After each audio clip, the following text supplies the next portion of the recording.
세상에서 현명한 투자 방식은 분산 투자입니다. 왜냐하면 인생은 한 치 앞을 내다볼 수가 없고 또 미래를 좌우할 수 있는 힘이 없기 때문에 자신의 지혜를 모아서 미래에는 어떨 것이다 많이 예측된다고 해도 그 예측된 것에 모든 것을 쏟았다가 다른 결과를 얻게 되면 모든 것을 잃게 되는 결과를 맞이하기 때문에 인생이 자신의 한계와 연약함을 분명히 인정하게 된다면 분산 투자가 훨씬 지혜로운 방식입니다. 그런데 하나님 나라에서의 투자 방식은 전혀 다릅니다. 여러분, 하나님 나라 투자 방식은 뭐예요? 네, 몰빵입니다. 왜냐하면 하나님 나라가 이루어지는 방식은 진리를 따라서 이루어지기 때문입니다. 진리는 확정된 사실입니다. 지금 당장에는 그 확정된 사실이 온전히 성취되어지지 않았다 할지라도 반드시 역사의 끝에서는 그대로 이루어질 것이기 때문에 확정된 사실입니다. 예능 프로그램을 보다 보면 종종 그런 가상 설정을 해놓고 진행하는 경우를 본 적이 있는 것 같습니다. 과거로 돌아가서 얼만큼의 이 자본금을 주면 그것으로 이제 자산을 불리는 그런 게임을 하더라고요. 그러니까 과거로 돌아가면 몇 년도에 뭐가 일어난다는 것을 알고 있으면 사실 그 주어진 자산을 분명히 일어난 그 사건을 기억하면서 어떤 곳에다 다 투자하는 경우들을 보게 됩니다. 여러분, 분명한 사실, 확정된 사실, 즉 진리를 알고 있다면 그 진리의 모든 것을 거는 것은 무모한 것이 아니라 지혜로운 것입니다. 몰빵이라는 말은 총포나 폭발물을 한 곳을 향해 한꺼번에 쏘거나 터뜨리다라는 뜻을 가진 표준어라는데요. 몰방에서 유래된 말입니다. 그래서 조금 이 발음을 격하게 해서 몰빵이라고 하면서 집중 투자를 좀 속되게 이르는 말로 요즘은 사용되고 있습니다. 즉 그렇게 집중 투자하는 것이 어리석다라는 의미로 사용하고 있는 것이죠. 여러분, 이 하나님 나라를 모르는 사람들, 진리를 모르는 사람들은 그리스도인들이 하나님의 영광을 위해서 열심히 사는 것을 이해하지 못합니다. 하나님 나라를 위해 몰빵하는 것을 어리석다라고 조롱하게 되죠. 그러나 저와 여러분은 오늘 예수님이 가르쳐 주시는 것처럼 밭에 감추인 보화 그리고 진주 상인의 비유를 통해서 하나님 나라 즉 진리를 깨닫고 하나님 나라 투자법을 따라서 몰빵하는 사람들이 될 수 있기를 주님의 이름으로 축복합니다.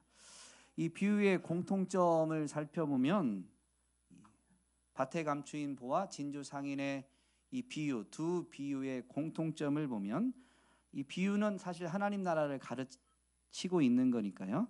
하나님 나라는 값을 매길 수 없을 만큼 귀하다라는 것입니다.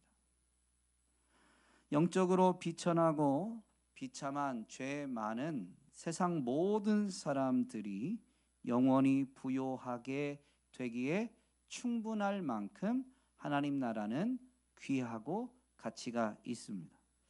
또 하나님 나라를 발견한 사람은 그것을 얻기 위해서 모든 소유를 팔았다라는 것입니다. 즉 몰빵했다라는 것이죠. 그리고 이 비유를 통해서 이 몰빵의 결과를 가르쳐 주는데 하나님 나라가 참된 기쁨의 원천이다라는 것입니다. 또 예수님이 굳이 밭에 감추인 보화 비유를 통해서 모든 것을 팔아서 하나님 나라를 차지해야 된다, 하나님 나라를 얻어야 된다라는 것을 가르치시고 끝낸 게 아니라 진주 상인의 이 비유를 이어서 말씀해 주셨는데 그것은 상호 보완적인 부분이 있기 때문입니다. 이 두 비유가 상호 보완하고 있는 가르침은 뭐냐면요, 하나님 나라는 찾는다고 찾아지는 것은 아니다 라는 것이고, 그러나 하나님 나라의 가치를 안다면 찾고 구해야 한다라는 것입니다. 밭에 감추인 보물을 발견한 사람은 어느 밭에 보물이 감추어진 것을 알고 그 밭에 간 걸까요? 아닙니다. 이 비유를 듣는 당시 사람들, 밭에 감추인 보화를 발견한 사람은 밭에서 일한 사람일 텐데, 그는 밭의 주인이라기보다는 종이나 노동자인 거죠. 어느 집에서 일꾼을 모집한다라고 하니까 뭐 그 집의 종이었거나 아니면 일꾼으로 자원해서 일하러 간 겁니다. 근데 그 밭에서 일을 할 때 밭을 일구다 보니까 밭에 감추어뒀던, 땅 아래 묻어두었던 이 보화를 보게 된 거죠. 즉 우연히 발견한 겁니다. 진주상인, 진주장사가 품질이 좋은, 질이 좋은 진주를 구하는데, 여러분 진주장사는 자기가 원하는 그 좋은 품질의 진주를 언제든지 얻고자 하면 살 수 있을까요? 그렇지 않습니다. 진주상인은 진주의 가치를 아는데, 그래서 좋은, 품질이 좋은 진주를 항상 구하고 찾는데 어쩌다가 찾는 거예요. 근데 진주의 가치를 아니까 진주상인은 항상 그 좋은 진주를 찾고자 하고 구하고 있는 거죠. 그러다 보면 발견하는 거예요. 밭에 감추인 보화는 우연이지만 때로는 우연히 하나님 나라를 깨닫게 되거나 발견하게 되는 경우가 있지만, 하나님 나라의 가치를 안다면 항상 그 하나님 나라를 구하고 찾아야 한다라는 것을 우리에게 교훈해 주고 있는 거죠. 여러분, 하나님 나라의 가치를 깨닫고 그래서 항상 구하고 찾는데도 왜 이게 쉽게 찾아지지 않을까요? 여러분은 항상 하나님 나라를 살아내고 계세요? 하나님 나라를 산다라는 것은 우리 편에서, 순전히 인생 편에서 보면 누림이거든요. 여러분 하나님 나라를 온전히 누리고 계세요? 언제나, 항상. 여러분 하나님 나라를 온전히 누리게 된다면 세상 사람들이 그 하나님 나라를 언제나 항상 누리는 사람을 보고 뭐라고 말할까요? 상상 안 해보셨어요?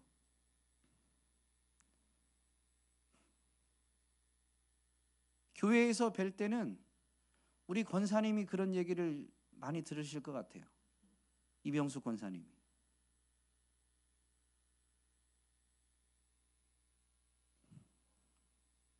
뭐라고 말할 것 같아요?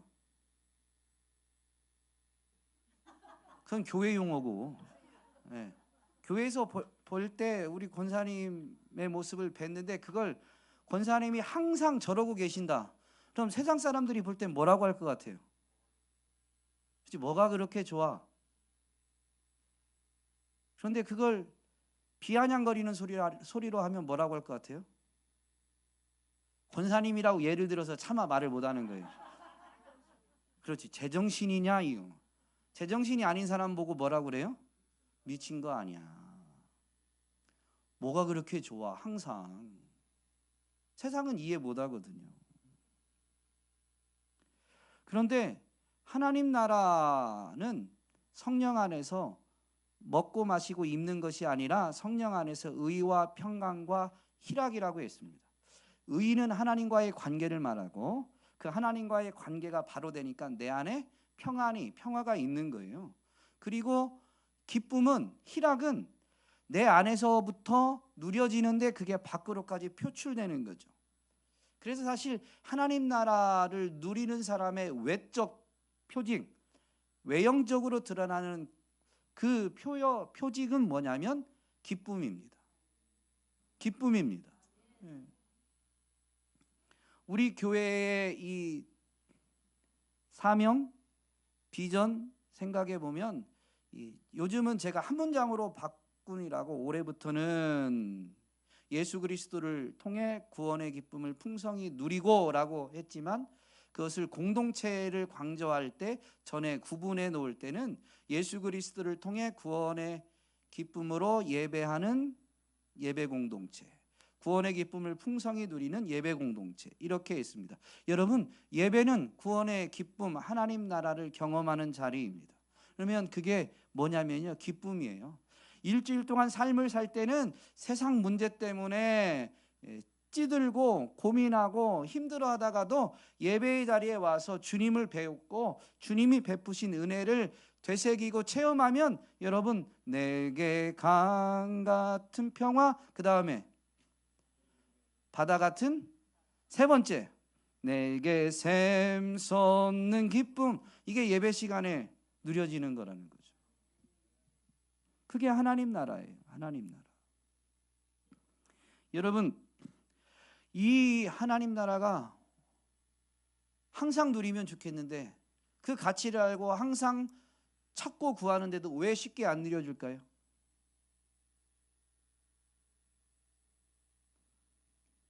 귀하니까 하나님이 잘 안 주시나요? 그건 아니잖아요. 하나님은 아끼지 않고 주시는데 우리가 누림이 좀 부족한 거예요. 왜 그럴까요? 여러분, 하나님 나라는 이미 너희 가운데 임하였다라고 예수님이 분명히 선포하셨고 가르쳐 주셨습니다. 근데 이미 임한 하나님 나라는 어떻게 임한 걸까요?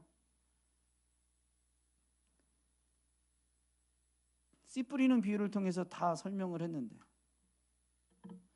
말씀을 통해 우리 마음에 임하게 되어 있습니다. 그런데 그게 이미 임했다는 거예요. 이걸 다른 표현으로 하면 영적으로 이미 임한 겁니다. 근데 우리는 육을 가지면서 이 육의 한계에 자꾸 갇힐 때가, 육의 이 연약함 때문에 제한을 받을 때가 많아요. 그래서 하나님 나라가 우리 가운데 임하였다는 것을 알면서도 누림은 항상 온전히 누려지지 못할 때가 있는 거죠. 그게 육의 한계입니다. 그러나 분명한 것은 영적으로는 이미 임했다라는 거죠. 그러면 그 이미 임한 하나님 나라를 분명히 바라보고 심지어 침노해서 차지하면서 누리는 것은 영적으로 가능한 거예요. 그러면 여러분, 영이 살아난 사람이 하나님 나라를 누릴까요? 영이 죽은 사람이 하나님 나라를 누릴까요? 살아난 사람. 그래서 니고데모가 예수님이 사역을 시작하니까 많은 표적이 뒤따라요. 그 표적들을 보고 들으면서 한밤중에 예수님을 찾아왔어요. 니고데모는 율법학자였죠. 그러면서 선생님이 행한 일을 보니까 분명히 하나님이 보내신 분이십니다. 하나님이 함께 하시지 않으면 이런 일은 일어날 수가 없습니다 라고 한밤중에 와서 예수님께, 어떻게 보면 믿음의 고백이죠. 그 고백을 하니까 예수님이 뭐라고 니고데모에게 답변하냐면, 내가 진정으로 너에게 말한다. 누구든지 다시 나지 않으면, 개역개정은 거듭나지 않으면 하나님 나라를 볼 수 없다. 그러니까 니고데모가 뭐라고 말하냐면요, 제가 나이가 많은데 다시 엄마 뱃속에 들어갔다가 또 태어나야 됩니까? 다시 난다, 거듭난다라는 것을 육신적 관점에서만 생각하니까 그렇게 답변한 거예요. 그러니까 예수님이 말씀하시죠. 누구든지 물과 성령으로 나지 아니하면 하나님 나라에 들어갈 수 없다. 즉 다시 나는 것, 거듭나는 것은 뭘로 난다는 거예요? 물과 성령으로 다시 태어나는 거죠. 거듭나는 거죠. 그러면서 이렇게 덧붙이십니다. 육에서 난 것은 육이요, 영에서 난 것은 영이다. 그러니까 거듭나는 것은 하나님에 의해서, 하나님의 성령에 의해서 죽었던 우리 영혼이 다시 살아나는 게 거듭남입니다. 그런 사람만 하나님 나라를, 이미 임한 하나님 나라를 보게 되는 거죠. 그리고 그 영적으로만 하나님 나라의 가치를 깨닫게 되는 거예요. 그래서 사도 바울은 교회에게 이것을 분명히 가르쳤죠. 자연에 속한 사람은 하나님의 영에 속한 일들을 받아들이지 아니합니다. 그런 사람에게는 이런 일들이 어리석은 일이며 그는 이런 일들을 이해할 수 없습니다. 이런 일들은 영적으로만 분별되기 때문입니다. 여러분, 죄송하지만 우리가 하나님의 나라를 온전히 항상 살아내지 못하는 이유는 항상 영적으로 생각하거나 영적으로 바라보거나 영적인 삶을 살아내지 못하기 때문입니다. 그래서 하나님 나라를 발견한 사람, 그리고 그 가치를 알아서 하나님 나라를 추구하는 사람은 사실 무엇을 구해야 되냐면 성령 충만을 구해야 되는 거예요. 그리고 하나님도 무엇을 구하든지 정말로 기도로 하나님을 의지해서 기도하는 사람에게는 여러분 그 기도하는 내용을 안 들어줄 때는 있지만 기도의 응답을 하지 않으실 때는 없습니다. 그래서 예수님이 기도를 가르치실 때 구하고 찾으고 두드리라고 말하면서 악한 자라도 자식에게 좋은 것을 줄 안다. 육신의 부모 중에서 악한 자라도 자식에게는 좋은 것을 줄 안다. 하물며 하늘에 계신 너희 아버지께서 구하는 자에게 무엇을 주신다? 마태복음은 좋은 것을 주신다고 되어 있는데 누가복음에는 성령을 주시지 않겠느냐? 성령을 주신다는 거죠. 여러분 우리가 구하는 것을 하나님이 들어주시지 않을 때도 있지만 여러분 정말로 우리에게 가장 좋은 것, 가장 가치 있는 것, 하나님 나라를 깨닫고 그 나라를 사모하고 그래서 그 나라를 온전히 차지하고 누릴 수 있게 하시는 성령님을 여러분 기도하는 사람에게 주신다는 거예요.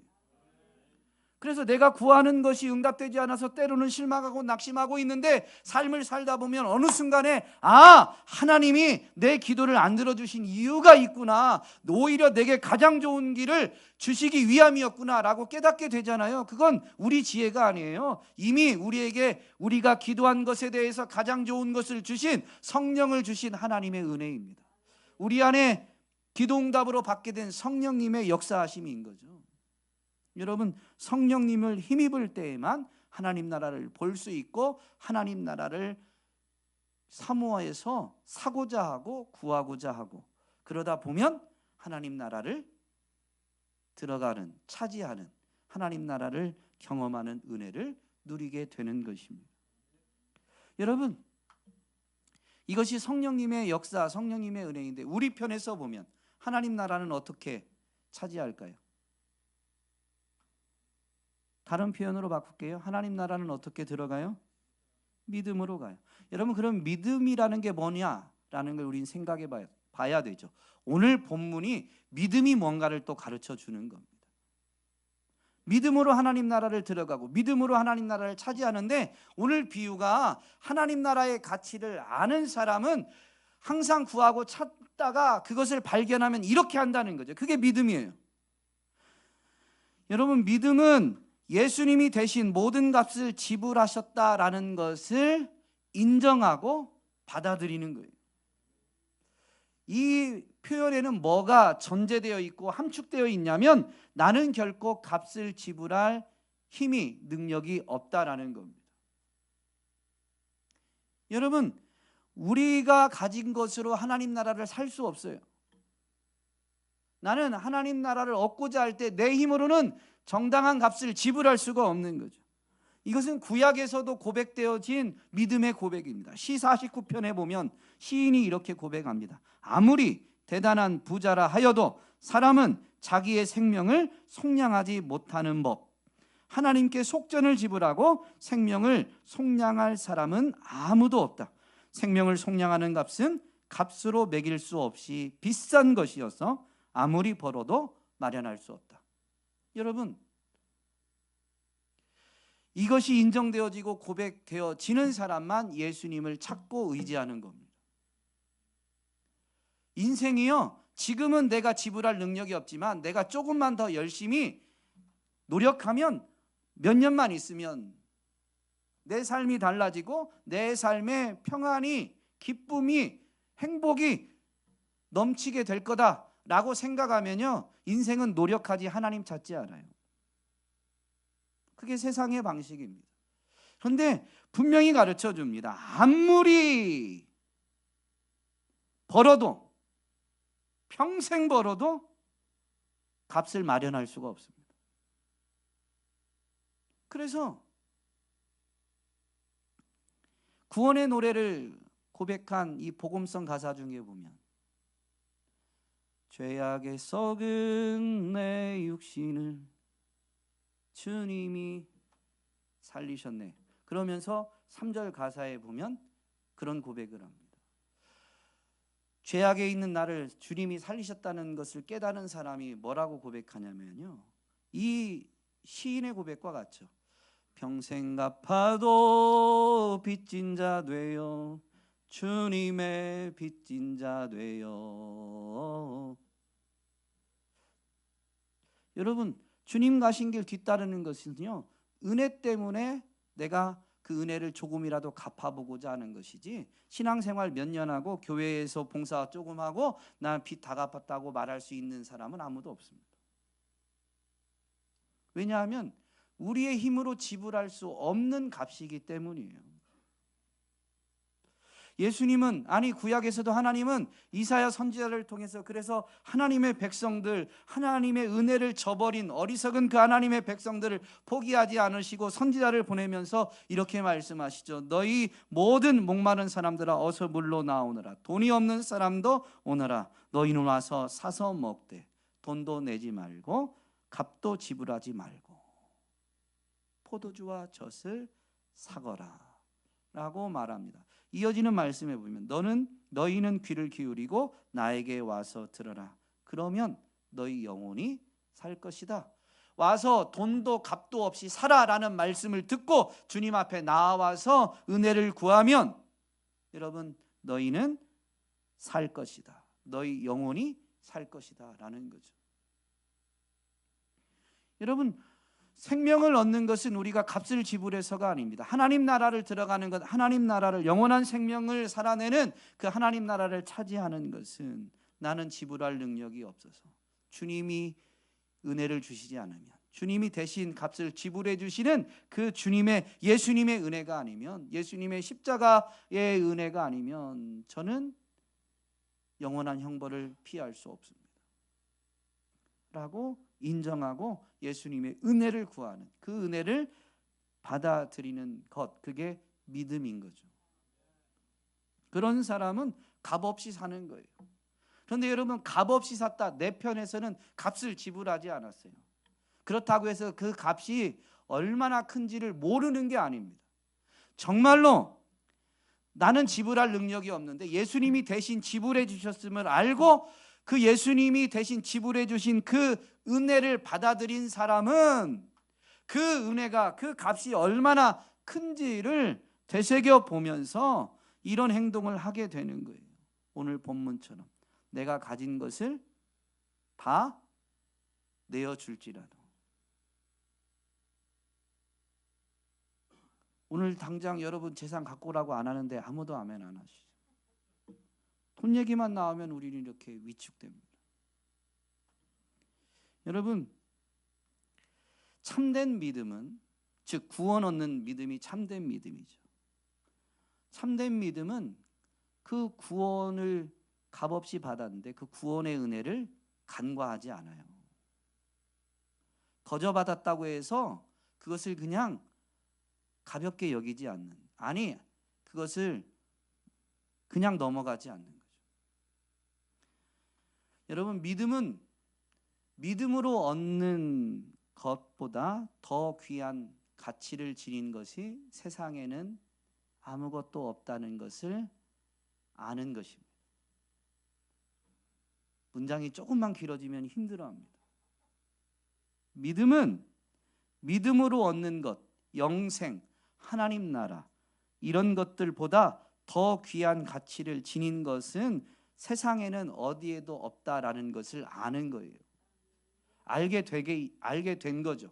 이걸 알았으니 나는 믿음으로 값없이 얻었지만 이게 세상에 있는 그 어떤 것보다도 귀하다라는 것을 알게 되면 이것을 놓치지 않고 잃어버리지 않기 위해서, 욕심 많은 개가 뼈다귀를 입에 물고 다리를 건너다가 물가에 비친 것을 보고 저것도가 아니라 지금 내가 받은 것, 지금 내 손에 쥐어진 것, 내 입에 물린 것은 세상에 있는 그 어떤 것과도 바꿀 수 없는, 그 어떤 것보다도 가치 있는 것이다라는 걸 알게 되면 아무리 눈앞에서 무언가가 유혹을 해도 놓지 않는 거예요.